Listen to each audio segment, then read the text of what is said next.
Olá, Jenny, bom bom dia. dia, tudo bom? Tudo bem, e vocês? Seja bem-vinda à nossa live. Vamos ver que notícias você traz para a gente. Ai, meu Deus. Foi, foi uma semana agitada, né? Sim, e ainda estamos. Hoje ainda tem algum, algumas coisas delicadas que vai aparecer no mercado.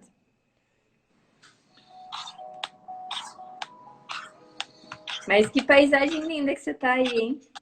A gente Aqui é dentro de muito casa. gostoso, né? Tem os passarinhos e tal, a gente deu férias. Eu queria demitir aquele cachorro que mora aqui do lado, que na live de anteontem não parava de latir. O professor Sérgio Weisman estava falando sobre melatonina como uma coisa saudável, mas ele quase Aham. propôs um Rivotril para o cachorro, porque estava difícil. Tava difícil. Ai, meu Jenny, Deus, você tá, entendi. tá em casa ou tá no teu escritório? Não, tô em casa, a gente tá em quarentena desde domingo. Então Ah, o prédio lá foi fechado, eles estão pedindo para evitar, né? E a gente tá se comportando. e a tua equipe toda tá trabalhando em casa? Sim, cada um tá nas suas casas, a gente está fazendo videoconferência, home office, né? E a gente está atendendo o cliente das 8 da manhã às 9 da noite. Então tá bem intenso o trabalho, porque é um momento muito Sim. delicado agora, né? Então, tanto E, em, de fato, diga. olhar o planejamento que a pessoa tinha antes e reestruturar já esse planejamento para os próximos dias que a gente tem aí para receber algumas coisas delicadas, né? E para tua equipe, o pessoal trabalha muito assim mesmo, atrás de computador, né? Ou o pessoal vai muito a campo? Não, tem bastante visita, só que os clientes, como eles estão em casa, eles também se adaptaram, né? E estão com o uso aí do Zoom, de Skype, a gente está utilizando toda a tecnologia aí. Ainda bem que a nossa internet tá muito boa, não dá para reclamar, não. Não, e a gente até mudou o horário para não ter mais surpresas, né? Ah, sim! Maravilha. Porque a noite está muito cheio, né? Então, assim, tá bem complicado e parece uma televisão o Instagram agora, né? Então você vai Sim, virando assim, tem um monte de canal. Quem que eu quero assistir ao vivo agora, né? sim. Bom, Jenny, seja bem-vinda, né? Eu Obrigada. quero lembrar para todo mundo que essa série de vídeos que eu tenho feito, um pouquinho fora da minha área de trabalho, que é a medicina, o meu objetivo é realmente pensando no bem-estar de todos nós. Eu imagino que todas as dúvidas, as preocupações que eu tenho a respeito do futuro, todas as pessoas têm nesse momento. Eu tive a minha renda totalmente interrompida do dia para a noite, como a maioria das pessoas, né? E muitas delas, eu vi que ontem nos Estados Unidos haviam 3 milhões de pessoas procurando seguro-desemprego, Sim. o que é um número absurdo. Agora eles começam os Estados Unidos já são a nação que tem mais casos diagnosticados para a Covid-19, então a gente já começa a suspeitar. Não tem como, vamos tratar os chineses assim, com toda a educação e respeito. É muito difícil confiar nos números chineses, assim, a gente querendo ver com muita boa vontade uma nação bem maior do que a nação norte-americana, e os Estados Unidos em pouco tempo já possuem mais diagnóstico da doença do que a China nesse período todo onde a doença surgiu, né? Então, mas vamos tentar encarar tudo isso com boa fé. Jenny, a primeira pergunta, bom, primeira coisa, eu queria que você contasse para o pessoal que está conosco um pouquinho da sua história e do seu currículo, motivo pelo qual eu pedi para que você viesse conversar conosco. Então, pessoal, eu tenho um pouquinho mais de 13 anos de mercado financeiro, né? Então, comecei muito nova a essa área de investimentos, como funcionava o ciclo econômico no país, né? Com 18 anos entrei na faculdade, comecei a faculdade de economia, tinha um sonho desde criança em trabalhar no banco, motivado pela minha mãe, pela minha irmã, que por sinal está de aniversário hoje, minha irmã. Parabéns, Tata. É uma das minhas mentoras e que fez com que de fato eu impulsionasse em seguir o meu sonho, né? Então, eu sempre tive esse viés do planejamento, porque a minha mãe me ensinou, né, que para a gente conquistar algumas coisas, a gente tinha que estar organizado, tinha que fazer reserva mensalmente. Então, isso vem de um viés lá atrás. Impulsionada com isso, entrei na faculdade, né? E logo no primeiro ano de faculdade eu consegui entrar num processo bem rigoroso que o Santander fez na época. E assim tive 10 anos de história bancária aí. E nos últimos anos agora, mais focada com planejamento financeiro, Rogério. Então, eu tive um crescimento muito rápido no banco por conta, acho que, da dedicação e de você seguir o sonho, né? Então, eu falo muito para os meus clientes que você tem que ter planejamento, mas você tem que planejar o que você realmente quer. Não só o que é conveniente, mas assim, o que te move mesmo, né? Ontem eu assisti uma live do Tobias de Macedo, que é um grande amigo meu da escola, e ele é um advogado muito capaz, e ele fez uma reunião ontem com mais dois advogados. Então, a gente tem a Liliana Bertolini também, que está nos ajudando, nos dando orientações. Então, eu vou começar a falar um pouquinho dessas pessoas, que são pessoas interessantes para que todos acompanhem. Jenny, vamos começar por uma pergunta básica. Assim. Eu estou sentindo o peso dessa crise já no início. E aí eu queria saber de você o seguinte: quais são as áreas, quais são as carreiras que você acredita que serão mais afetadas nesse início de crise? Rogério, a gente vai ter vários ramos impactados, tá? Um deles vai ser saúde, que é o teu caso, né? Então, grandes centros de estética, médicos, cirurgiões plásticos, salões de beleza estarão parados. Muitos prestadores de serviços de grande.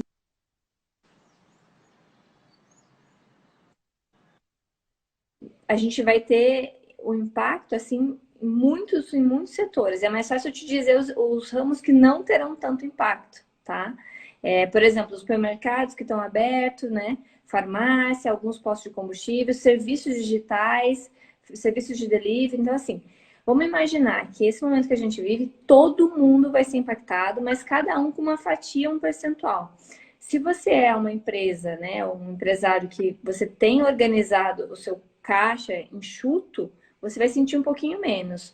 Agora, para você que não tem, que estava sempre na linha do limite ali de vender para pagar, esse sim o impacto vai ser um pouquinho maior. Então, agora é a hora de você colocar no papel tudo de fato que você não fez antes, né? Vamos colocar agora para de fato começar a tomar algumas ações. Mas em questão de setores, Rogério, vai ser muitos. E me conte uma coisa, eu estava lendo agora de manhã sobre a questão dos bancos. As pessoas estão procurando os bancos e acho que existe uma confusão. Eu Sim. ouvi claramente quando o Paulo Guedes falou que haveria crédito disponível a juros baixos para empresas adimplentes. Isso. E parece que a primeira grande procura nos bancos tem sido para renegociação de empréstimos. E aí as pessoas estão se queixando que Que não na dá. renegociação há uma certa dificuldade, mas renegociação é uma história, já é uma história passada. E novos empréstimos para empresas saudáveis que podem manter a economia girando é uma outra história. Então, e aí Perfeito. eu sinto o seguinte, o teor da reportagem passou a seguinte ideia, de que há uma dificuldade em relação à negociação com os bancos. Mas eu vi claramente essa separação, quem é adimplente e quem está querendo buscar a renegociação. Você tem alguma orientação você pode falar um pouquinho para nós sobre isso? Posso. Rogério, eu estou recebendo também solicitações de ajuda de clientes, né? Então, o que acontece? De fato, o incentivo é para as empresas que estavam saudáveis, para os funcionários, os empregados, os empresários que estavam saudáveis financeiramente, para não entrar numa lista de inadimplentes, certo? Então, essas pessoas estão conseguindo ter acesso a esse dinheiro com uma taxa menor. Quem já tinha renegociação, então isso significa que já estava passando por um momento delicado e agora ainda pode piorar, essas pessoas vão ter renegociações de renegociações. É mais delicado. Não tem teoricamente, hoje, nenhum banco informou de prorrogação para esses contratos, não tem redução também nesses contratos. Então, alguns bancos estão fazendo? Eles estão alongando o prazo, mas você começa a pagar daqui a 30 dias. Está sendo mantida a mesma taxa de juros, entendeu? O que hoje as pessoas estão conseguindo fazer e os bancos estão sendo eficientes em financiamento de veículo, a prorrogação da parcela e financiamento imobiliário. Isso sim, o sistema está mais eficiente, tá? Mas no caso dos empresários, dos empregados que já estavam com problema antes, de fato, agora tem que enxugar o máximo que puder das suas contas e tentar alongar o prazo, mas provavelmente a parcela você vai pagar dentro de 30 a 40 dias. Jenny, vou fazer uma pergunta muito básica. Para quem tem um empréstimo, tem uma prestação vencendo e não vai pagar esta prestação, então, sob essa prestação, o que é que incide? Juros e multa pelo atraso, correto? Isso. Então, o que eu li hoje é que as instituições bancárias, elas já possuem um programa de renegociação, caso a pessoa fique devendo.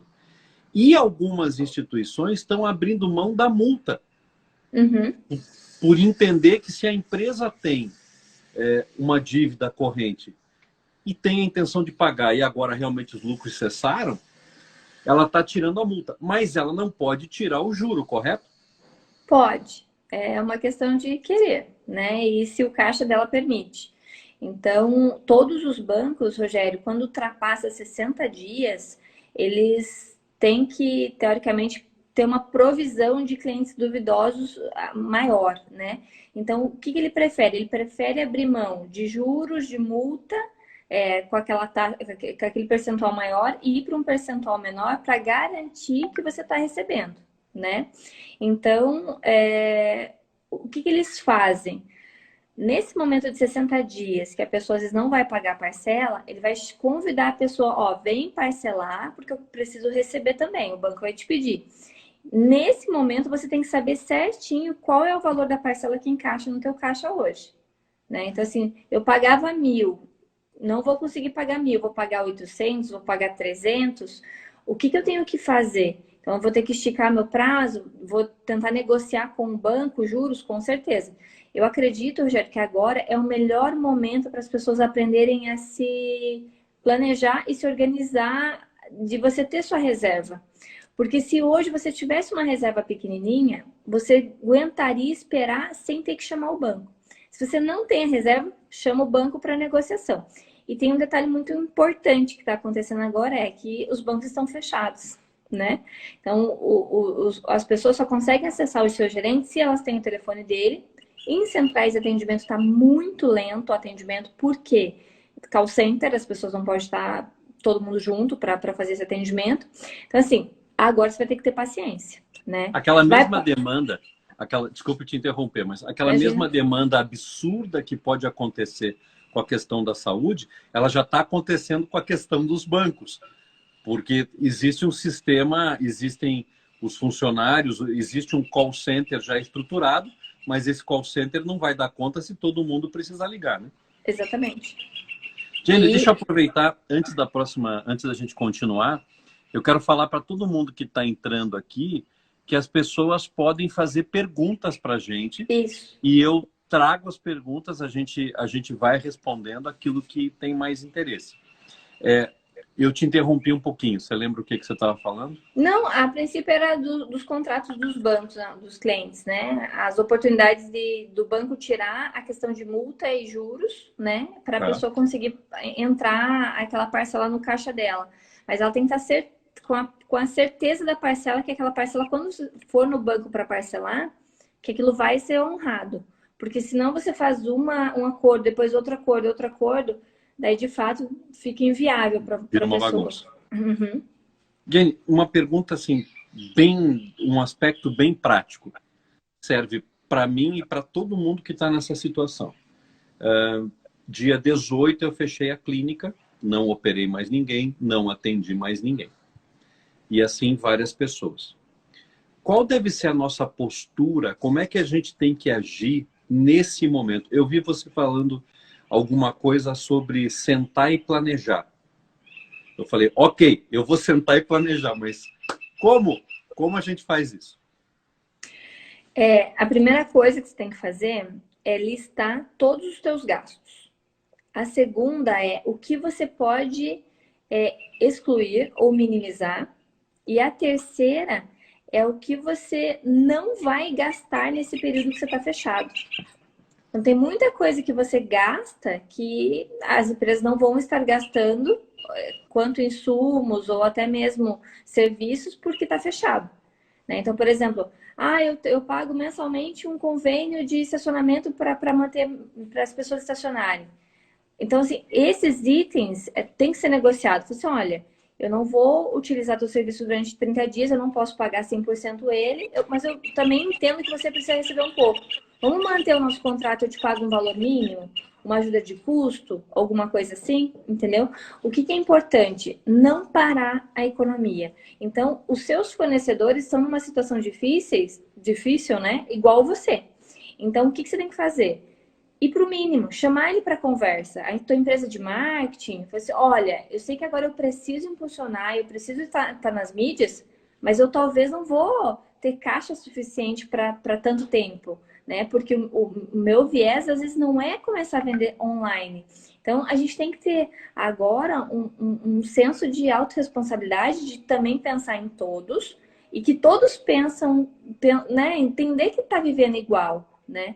Então, quando você lista, por exemplo, o que você não vai usar mesmo, em questão de funcionários, que é hoje um assunto muito delicado. Desemprego, como é que vai ser? Dou férias, não tenho como pagar, o que eu faço? Essas pessoas você tem que listar e entender quais são os níveis de necessidade para o negócio, né? Então, não é pelo salário que você vai tirar essa pessoa. Essa pessoa é a minha folha mais cara, é meu gerente. Mas, às vezes, é esse gerente que vai estar do teu lado que vai fazer impulsionar teu negócio quando as coisas reabrirem, entendeu? Então, é um equilíbrio. E você tem que pensar em quê?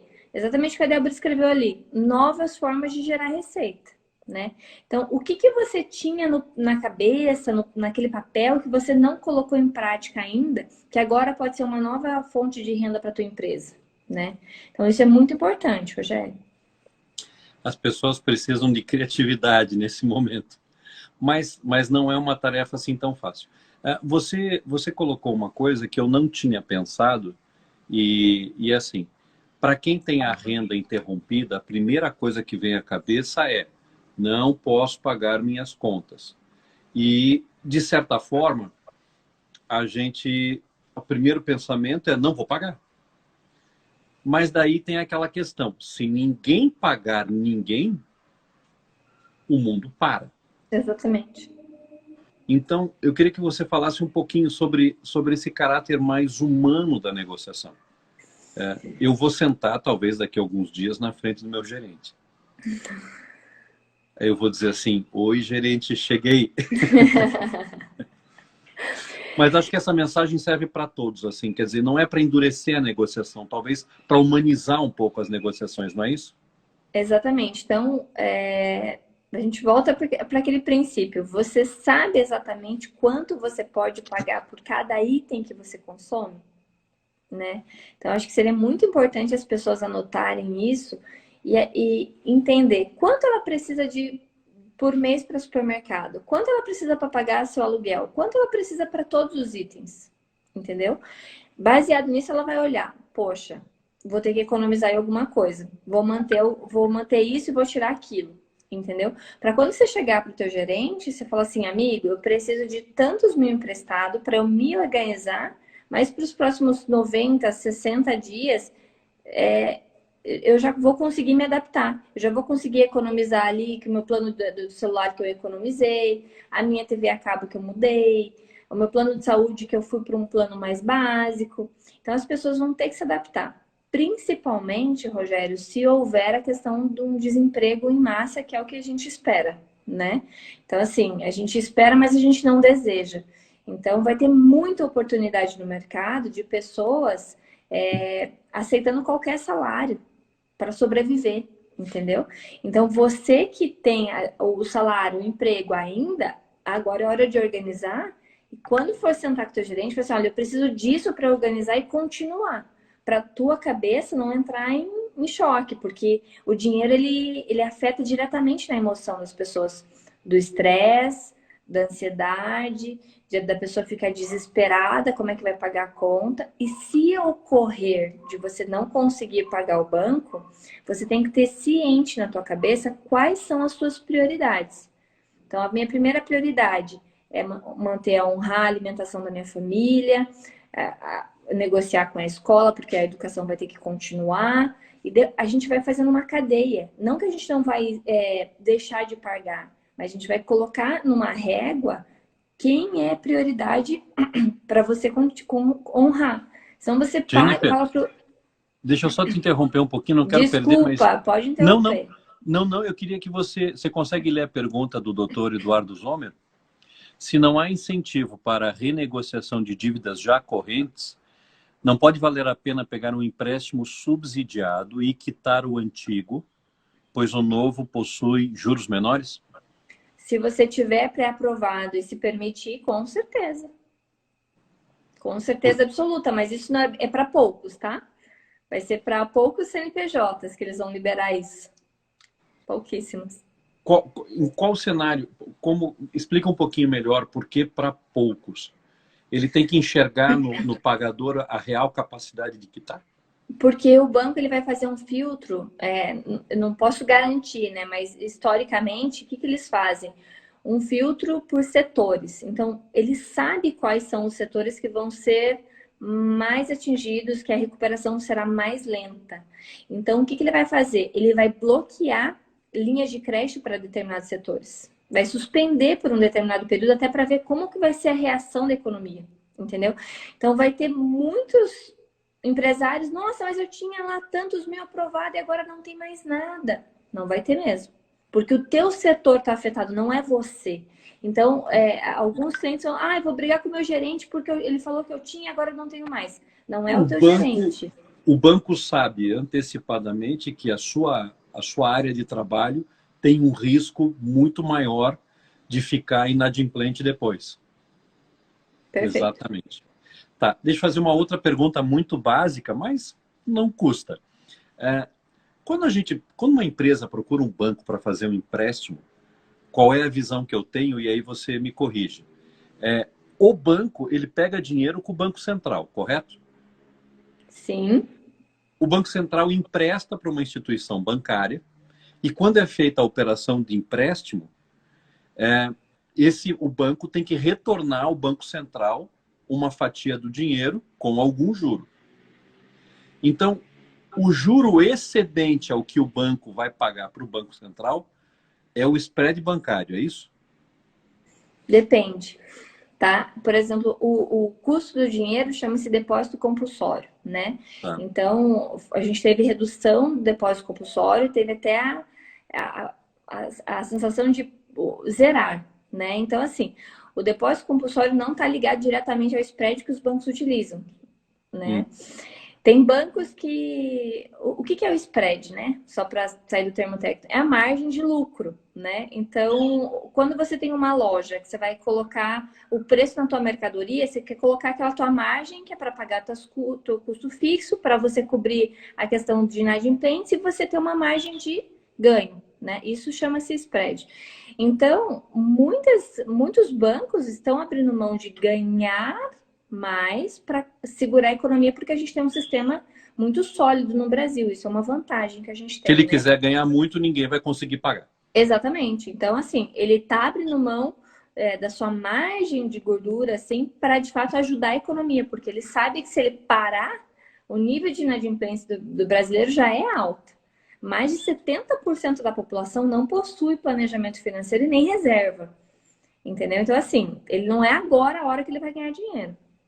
O banco sabe que, embora a pessoa que esteja na mesa de negociação do outro lado tenha boa vontade, não necessariamente ela vai ter as condições, porque ela vai ter que reinventar o negócio dela.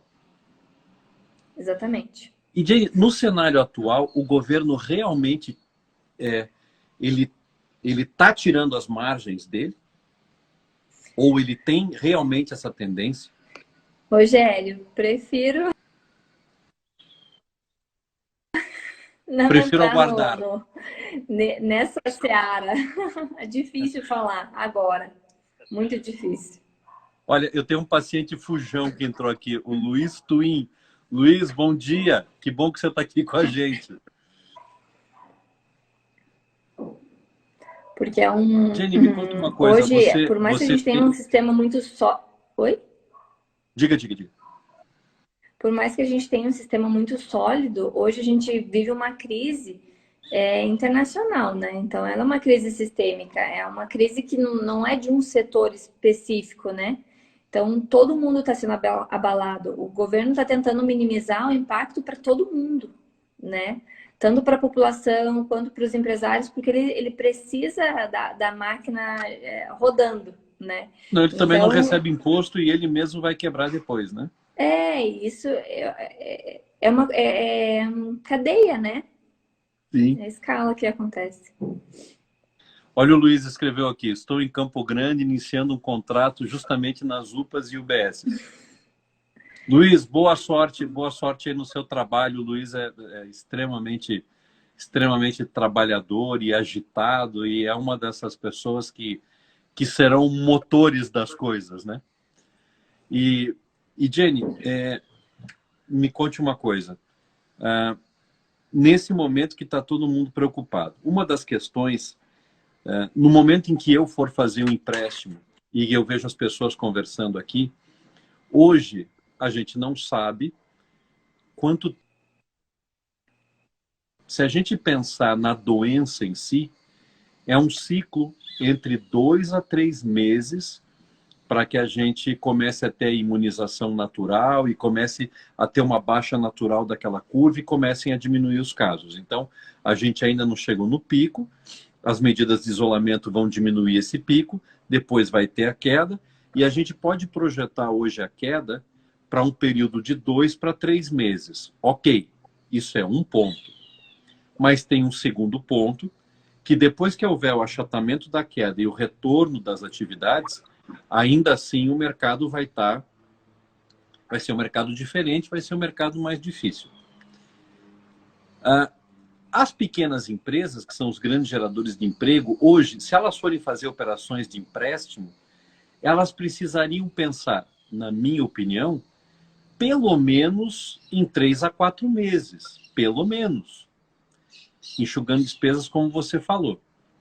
Na sua orientação, seria um prazo 3 a 4 meses ou, dependendo do ramo, até mais? Rogério, dependendo do ramo, até mais do que 6 meses, tá? Então, alguns segmentos eles sentirão uma recuperação em 6 meses, 4 meses. Alguns pode demorar até um ano para de fato encaixar as coisas no lugar novamente, tá? Porque essa crise ela veio de uma forma muito rápida, ninguém esperava, né? Então, tanto no mercado financeiro, ninguém, vamos lá, o analista, o gestor, o mais pessimista possível, não imaginava que a bolsa fosse derreter metade, entendeu? Então, o extremo é muito difícil de ser moldado agora, porque a gente pode ter um crescimento muito rápido em voltar tudo a acontecer, a liberação de algum medicamento, alguma vacina, alguma coisa, e tudo retomar de uma maneira rápida, em 60 dias, 90 dias, como pode não acontecer isso, Eu entendeu? nunca torci tanto pela hidroxicloroquina como eu estou torcendo hoje. Exatamente. Então, as pessoas agora elas estão com seus comércios fechados, né? Esperando as medidas, o que fazer, só que elas têm que agora começar a olhar o que ela não tinha olhado antes, né? Pro seu, mas não só para internamente a sua empresa, mas para o externo, né? Então, para tentar controlar isso e ver aonde vai ser esse impacto e tentar se organizar, que ela tenha um planejamento de emergência mesmo para os próximos 6 meses. O que fazer nos próximos Sim. 6 meses, né? Ana Paula Garrido está perguntando aqui, ó, no comércio que precisou fechar e existem boletos a vencer todos os dias, a negociação deve ser direta com fornecedores para estender o prazo do pagamento ou direto com o banco? Se for fornecedor, tem que ser direto com o fornecedor, porque é ele que vai baixar o boleto, é ele que vai te prorrogar, é ele que vai parcelar, não é o banco. Se a dívida for com o banco, daí sim você vai entrar em contato com o teu gerente. Mas se você deixar de pagar o boleto vai para protesto, você vai ter que entrar em contato com a empresa que emitiu o boleto para renegociar com ela. Ó, o Entendi. Everton Rosa, tá É. aí, nosso mentor. Nosso grande mentor entrou. Everton, bom dia, seja bem-vindo. Bem-vindo. Então, resumindo, a negociação é com a empresa responsável pela emissão dos boletos. Rogério, acho que virou sua câmera.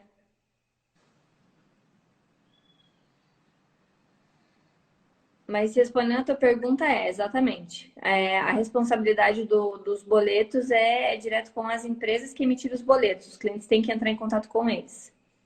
Uhum.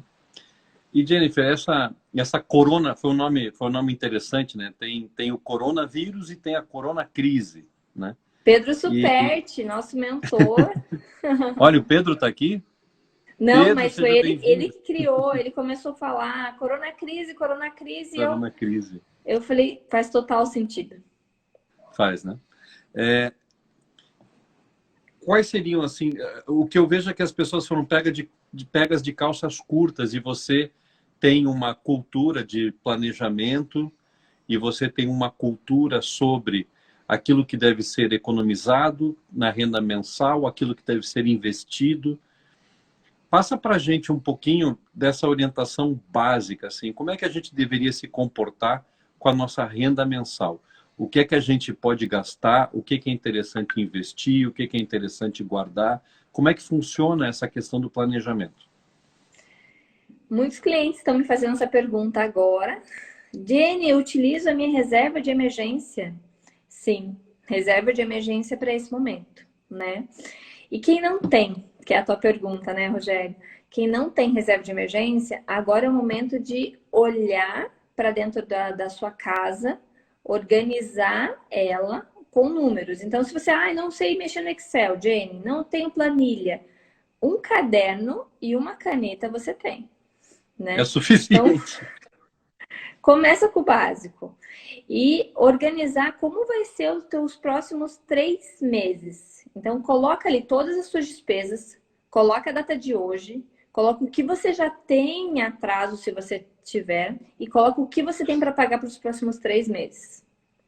Avalia se você realmente não tem nada, nenhuma poupança, nenhuma capitalização, nenhum dinheirinho escondido em algum lugar que você não lembra. Jenny, não tenho. Daí sim a gente entra para a questão dos bancos. Daí, o que você pode prorrogar? O que você pode renegociar? O que você vai ter que negociar com o fornecedor? Com amigo, com vizinho, com alguém que você às vezes emprestou dinheiro? Todo mundo tem que estar ciente. Então, e a premissa que eu falo para todos os meus clientes, sempre, sempre, de tudo que você receber, 10% você tem que guardar para você. Porque é nesses momentos assim delicados que você utiliza esse dinheiro, que é a reserva de emergência, né? Só uma Então, pergunta.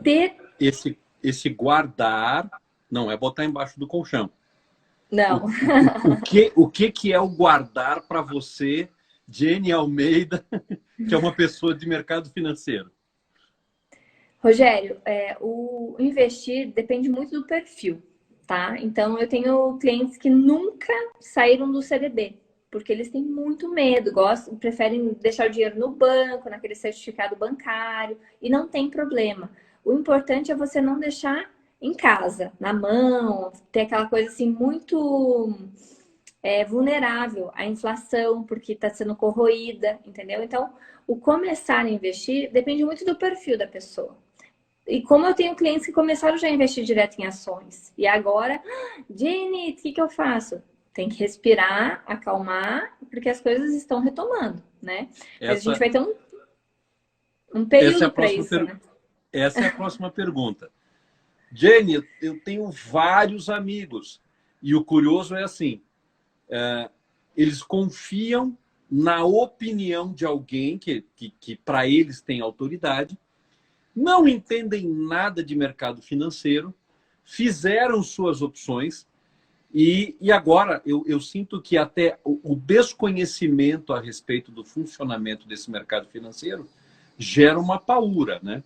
E a única coisa que eu tenho feito quando alguém me fala assim, eu perdi, cada um perdeu um montante, eu perdi tanto, eu vou vender, eu digo assim, gente, não venda, fale com a Jenny, porque e aí você pode até me corrigir, Jenny, mas eu disse assim, ó, a gente sempre ouve falar que o negócio é comprar na baixa e vender na alta. Sim. Se esses meus amigos venderem agora, eles fizeram exatamente o contrário. Seria relativamente ter comprado em alta e vender na baixa. Exatamente o movimento contrário, né? Então, você está prescrevendo chá de camomila, passiflora ou Rivotril? Ainda O que não você está dando posso para a moçada? prescrever. Tô indicando os clientes a meditarem, a respirar. Mas, Rogério, vamos lá, falando sério agora.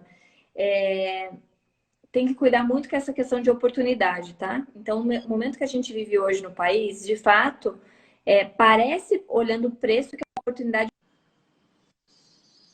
Se você tem um valor que não é comprometido com a tua reserva de emergência, faz sentido você entrar. Aí eu tenho a minha reserva e tenho mais um dinheiro e eu quero conhecer a bolsa agora. Pode fazer muito sentido, é uma oportunidade. Agora, quem entrou há 30 dias, 40 dias atrás, está chorando rios. Por quê? Porque ninguém imaginava uma pandemia. Então, foi uma crise muito rápida. E essas pessoas que entraram ou entraram ano passado, tem que ter calma e respirar agora. Porque se você sai agora, você assume o prejuízo. Acabou. Perdi, foi. Se você espera, você está acreditando na economia do nosso país, está acreditando nas providências que vai acontecer e essa recuperação vai existir sim. Do mesmo jeito que a crise veio, ela vai embora. Do mesmo jeito que a bolsa caiu, ela vai subir. Entendeu? Então, assim, agora é hora de esperar e quem quer aprender, né? Começar a estudar, aproveitar que está em casa, começar a seguir bons mentores, não ir atrás da manada. E também não existe, Rogério, a questão de perdi a oportunidade, estava 63 mil pontos a bolsa. Não. Bolsa é volátil. Você tem oportunidade tanto na alta quanto na baixa. Agora só que é um momento diferente, que além de estar em baixa, você está em casa e você pode estudar. Isso que ajuda muito. Sim. E a sensação que eu tenho nos últimos, desde que esse novo governo assumiu a economia, houve uma melhora franca. Sim. E talvez em cima dessa melhora as pessoas se sentiram mais encorajadas em aplicar na bolsa. E aí veio essa surpresa. Então, a sensação que a gente tem aquele investidor mais experiente, mais antigo, não está realmente se descabelando. Ele já viveu essas situações, ele sabe, ele experimentou na pele que ele sobreviveu. O pessoal mais jovem, diga. A coragem é inversa. Por que as pessoas estavam com coragem de investir na bolsa? Porque elas estavam vendo que a taxa Selic estava muito baixa e a rentabilidade de uma renda fixa estava 4%. Então, com a vontade, com a ambição, com o estímulo, eu quero investir na bolsa para ganhar mais. Então, a coragem foi de estar cansado de ganhar pouco, né? Só que ninguém esperava essa volta, né? Então, essa coragem que a pessoa teve lá para fazer e entrar na alta, ela tem que manter essa coragem agora e acreditar na retomada. Sim. E espero muito que ela não tenha te comprometido a sua reserva de emergência para entrar na bolsa. Pois é.